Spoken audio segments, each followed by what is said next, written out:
That's right, Melissa and Kelly. I'll tell you who the Texas Attorney General's office wants off the streets, and that's con artists who are threatening you with jail time in an attempt to take your money. From all over Wichita Falls are getting ready to make their way to the Impact Center, where I'm currently live right now. They're looking to learn how to change the direction and the intensity in their lives. And actually, live with me right now is Dan Walters himself. Well, Ashley, no problems here at all whatsoever, and a lot of the people here at the Cypress Water Treatment Plant are excited to see that this project is finally online, especially Cypress Water. Good morning, Kaylee. And there are some Texomans outside, about 30 people or so, and this is what they're waiting for, the iPhone 6. I am inside giving you a sneak peek with the manager of the store, Chris Rommelton. Tell us why people are so excited about this phone. We have the iPhone 6. As we were looking for something to fill our time, this place seemed to call to us because they needed people. It's a passion, it's a blessing, and it's just something we enjoy doing. Here we go. Are you doing okay?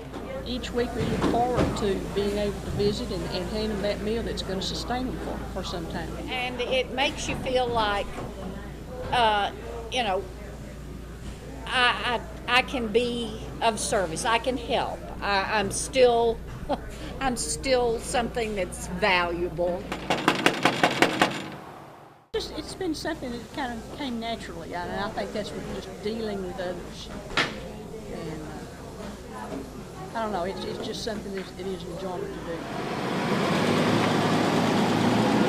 It's as much or more of a blessing for us than it is whatever blessing they get. Girls in Flight training. The whole idea is we wanted to bring women to Vernon, Texas to learn to fly or expand their aviation knowledge. We've got about 30 women here to find out what's going on in their personal stories and help them become successful. So we take ladies from every zero experience to advanced and try to help them continue on their growth in aviation. They're going to meet other women that have the same struggles. Learning to fly isn't particularly easy. So if you know somebody else that's been down that road and made it past the hurdles, then there's hope for you. Women they have the perception that aviation is more dangerous than it is. Aviation, if it's not treated with respect and training, it can be extraordinarily dangerous. But if you're well trained and you make good decisions, it can be extraordinarily safe. Flying is a superpower, and I have the ability to give other people the superpower. That's just the most amazing feeling in the world.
80s. A calling from Lois, the former director of the Floral Heights Methodist Church Food Pantry, to current director Amy Brown. She said, Amy, I can't do this. It worries me that I'm not going to get enough food in here. Will you take this over? She said, all you have to do is order groceries. Well, I look up every now and then and I say, Lois, what did you say about ordering groceries? For more than 30 years, Amy Brown has watched the food pantry she runs grow from when it first started. We had probably about 3 or 4 guys that was here, and they had one room back here, and they would go fill the sacks when the people came in. 10 was a big day for us to give out food. Now it's 3,000 people a month, and for Amy, it's all about the need she sees 3 times a week. To see them here, it's a great thing to know we can help them, that we have food for them. But to know that they're in need and they're trying to decide whether they buy their medicines, whether they pay bills, whether they pay doctor bills or whatever it may be, this food helps them out. Amy said she does not do this alone. She has 18 volunteers willing to do whatever is asked of them, and she said they're not only near and dear to her heart, but also her own age. Most of them are in their 70s, 80s, and I have one 90-year-old. He's 93. He doesn't like for us, he's 90 young. They always have a smile on their face. They may want to be at home and be in their recliner, but they come. Because once you work in here, it gets under your skin that you know there's a need for it.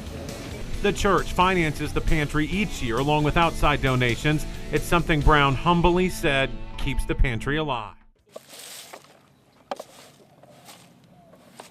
Storms that passed through Texoma early Monday morning were still quite visible in the neighborhood along Jacksboro Highway. Okay, here it goes more. Joanne Bartley wasted no time cleaning up. And there's still some branches laying around, and I slept through it last night. But I guess it was a pretty good storm. The area received some much-needed rain, but with it came strong winds, downing trees and power lines, leaving about 3,000 residents without power.